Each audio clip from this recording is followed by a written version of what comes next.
Good morning, good morning, good morning, good morning, good morning, you motherfuckers!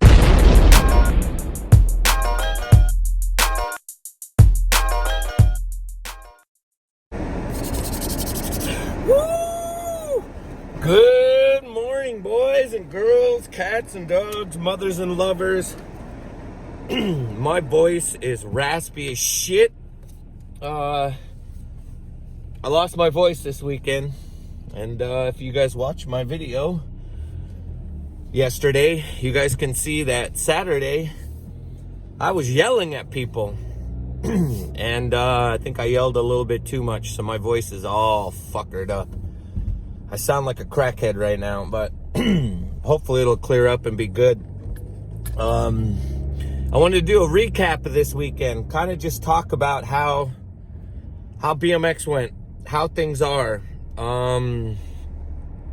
Obviously, if you didn't watch the video from yesterday, I recommend going back and watching the video.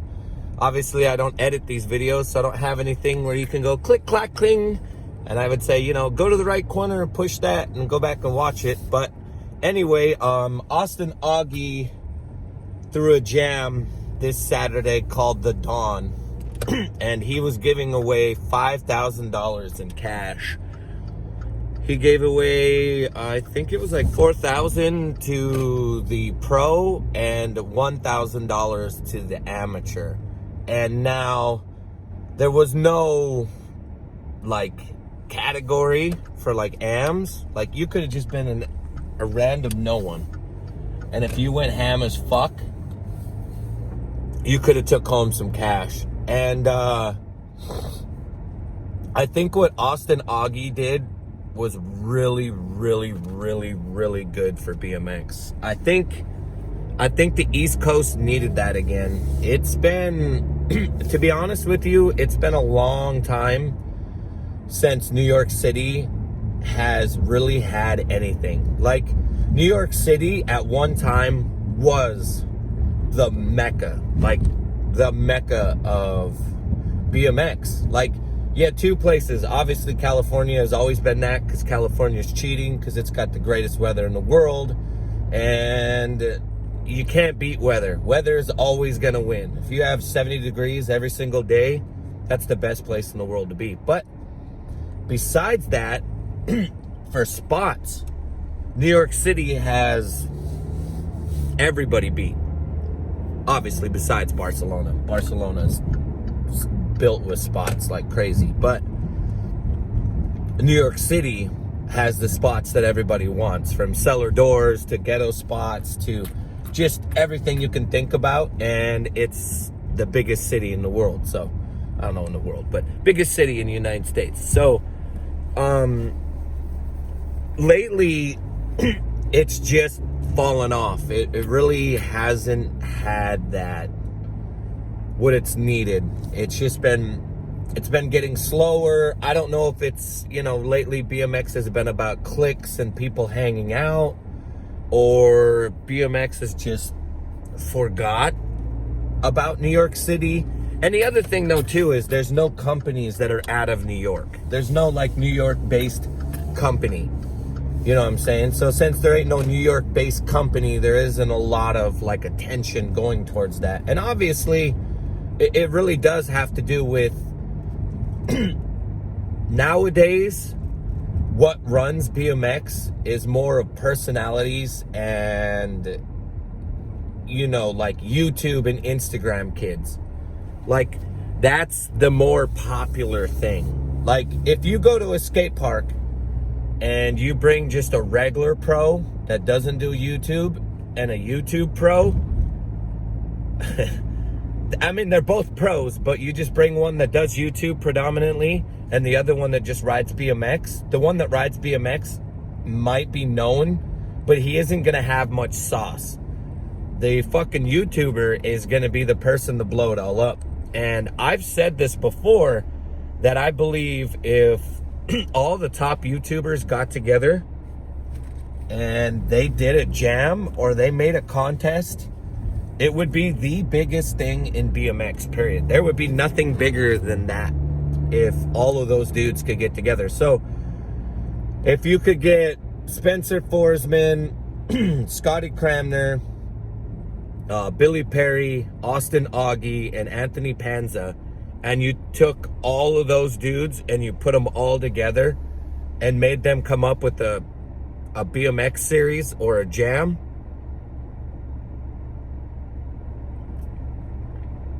sorry about that. If you're just listening, I just put chapstick on because my shit is chapped. But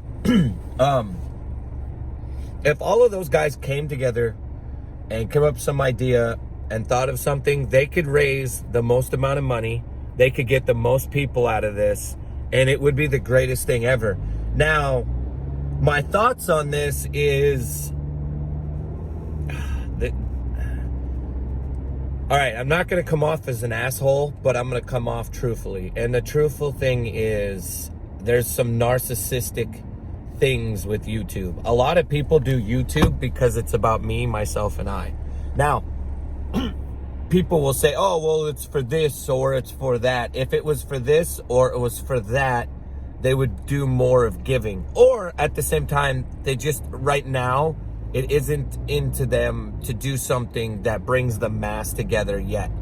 And my whole point is this is, I can't wait until all these guys recognize that and see that. And I'm thinking maybe Austin Augie coming out with this will let them guys see like, oh, okay, great, this is that. Now, obviously, Austin Augie could be doing this to be like, oh, I'm going to get the most attention. I could care less if maybe that's his motive. I don't think it's his motive.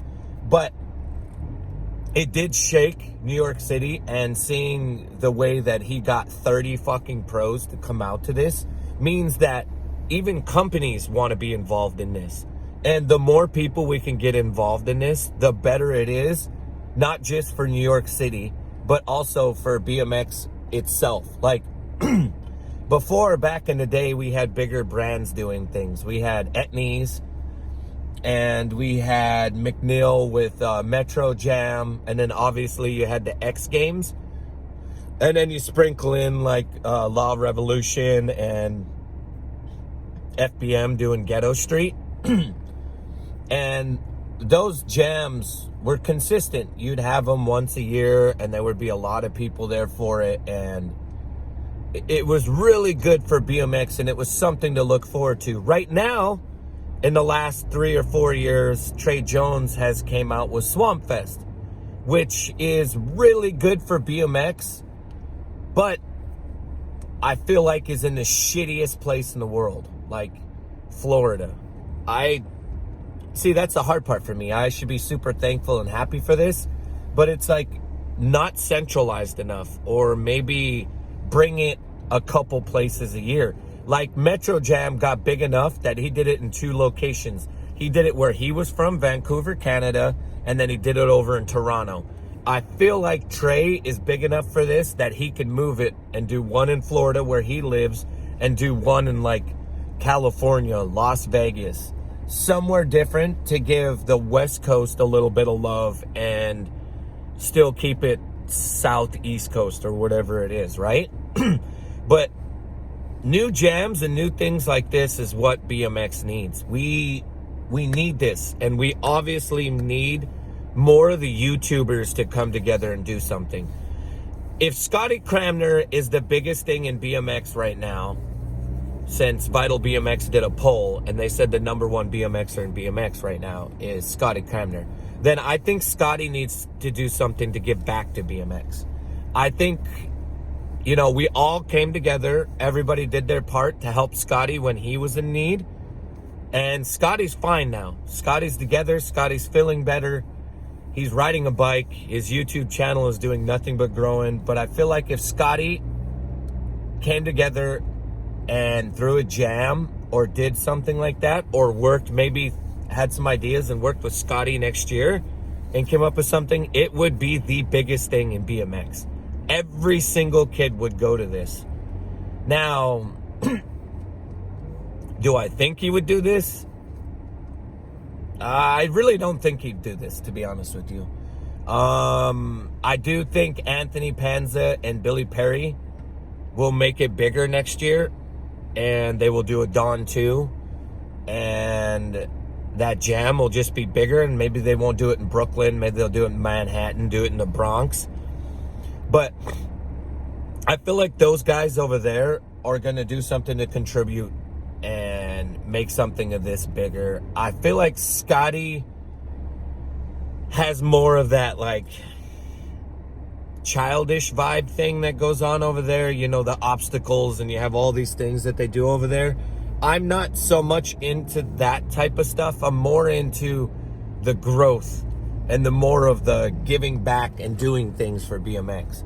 Now, am I going to be honest? Do I watch Scotty? No, I don't watch Scotty. I don't watch Billy Perry's, I don't watch Austin Augie's, and I don't watch Panzas. And the reason I don't watch a lot of those is I just personally can't connect with, like, I'm the one talking to in my phone. But what I'm doing more of this is trying to bring you into this and have a conversation. I'm not trying to go out, create a scenario, narrate over it, talk about it, and then just put clips and stuff in the middle of there. And then have some title that goes this way or whatever not. Mine's more of a podcast and a conversation where I'm talking to you, and these are my views and my points and what I think. And then I'm trying to directly make you a part of this so we can all talk together about this. And I just feel like those guys have a big enough audience, and I'm pretty sure a majority of people, almost all the people that watch me, watch all of those guys. So if those guys came together and they did something, they would make that so much bigger. And I had a blast. I saw a lot of people that I haven't seen before. I met some people that I have never met before, and I just yelled around, screamed, and I had a lot of people ask me, hey, Ricky, are you going to film the jam? And to be honest with you, when I got there, I was like, you know what? I don't want to do that. I don't want to miss out on being a part of this. I don't want to miss out on riding my bike and having fun. But at the same time, then I thought about it. I was like, all right, I can have fun, ride my bike, and I can film all at the same time. So I just whipped my phone out and started filming various parts of the jam, and just me talking and having fun. And I feel like a lot of people, when they film these, even when they're raw, they're still edited. They're not like a full piece of it. You know, there's not like those conversations off to the side that you see with the pros.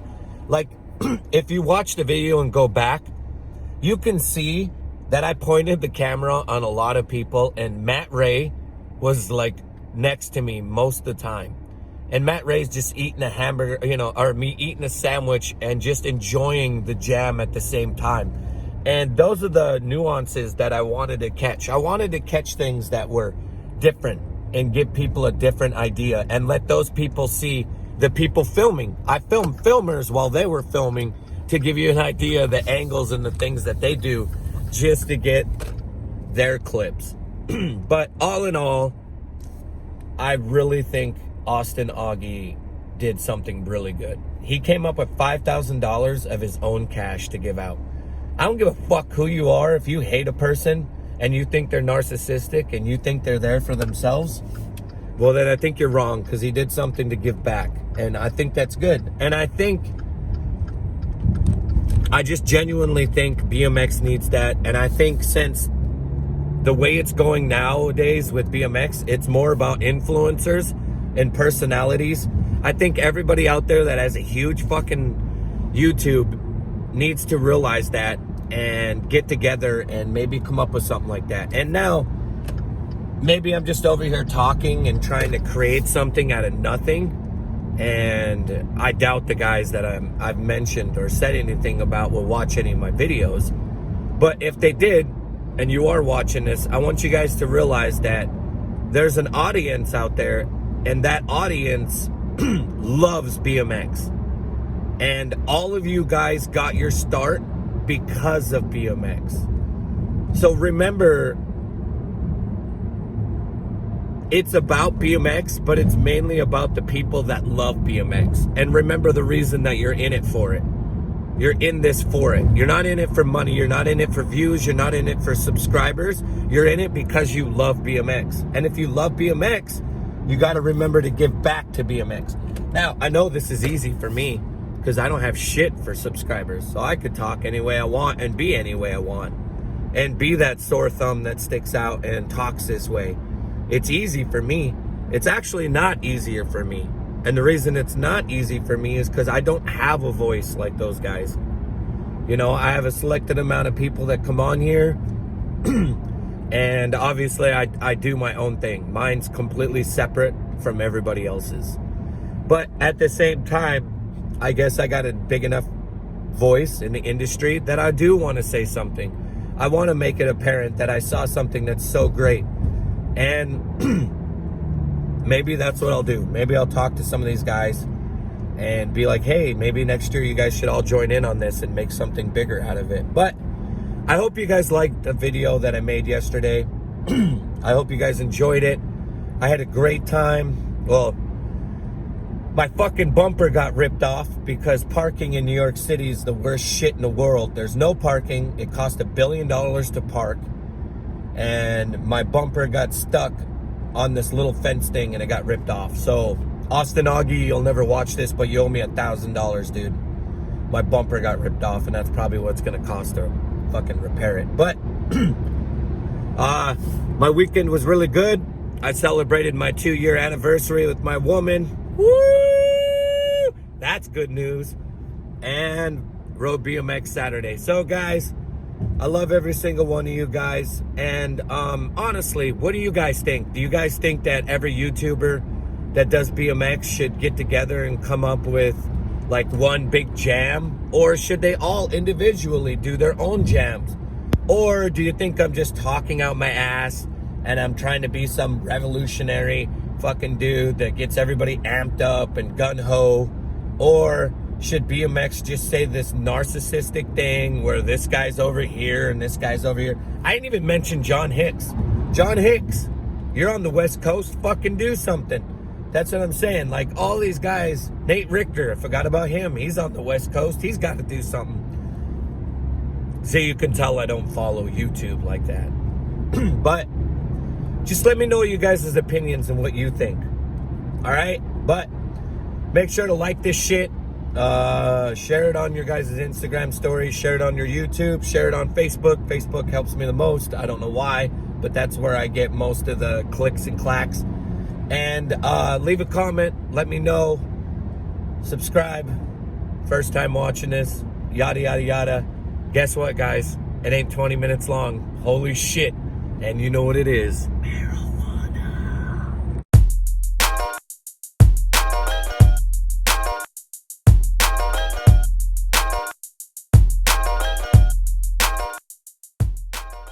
And marijuana.